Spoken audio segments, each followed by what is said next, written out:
ડીસા શિવ સેવા સમિતિ દ્વારા સાઈબાબા મંદિરમાં પ્રથમ કારોબારીની મીટિંગ યોજાઈ।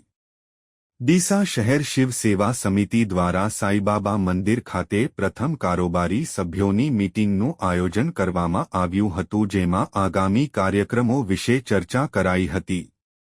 ડીસામાં ટૂંક સમયમાં નામના મેળવનાર સેવાભાવી સંસ્થા એવી શિવ સેવા સમિતિ દ્વારા આજરોજ ડીસાના સાઈબાબા મંદિર ખાતે પ્રથમ કારોબારી સભ્યો અને હોદ્દેદારો તેમજ સલાહકારોની અગત્યની મીટિંગનું આયોજન કરવામાં આવ્યું હતું, જેમાં આગામી દિવસોમાં આવનારી ભગવાન જગન્નાથની શોભાયાત્રા તેમજ સમિતિ દ્વારા આગામી કાર્યક્રમો વિશે ચર્ચા કરવામાં આવી હતી, જેમાં શિવ સેવા સમિતિના પ્રમુખ હિતેશસિંહ રાજપૂત દ્વારા તમામ મુદ્દાઓ વિશે ચર્ચા કરવામાં આવી હતી, જેમાં તમામ હોદ્દેદારોએ વધાવી લીધા હતા। આ મીટિંગમાં શિવ સેવા સમિતિના સલાહકાર ટી ભાઈ રાઠોડ, સમિતિના પ્રમુખ હિતેશસિંહ રાજપૂત, મહામંત્રી જીતુભાઈ પરમાર, અતુલભાઈ દૈયા, દીપકભાઈ ભીમાણી, ઉપપ્રમુખ અશ્વિનભાઈ મોદી, કાંતિલાલ લોધા, જગદીશભાઈ પુંડિયા, અશોકભાઈ રાવલ, આનંદભાઈ ઠક્કર, મેરુભાઈ નટ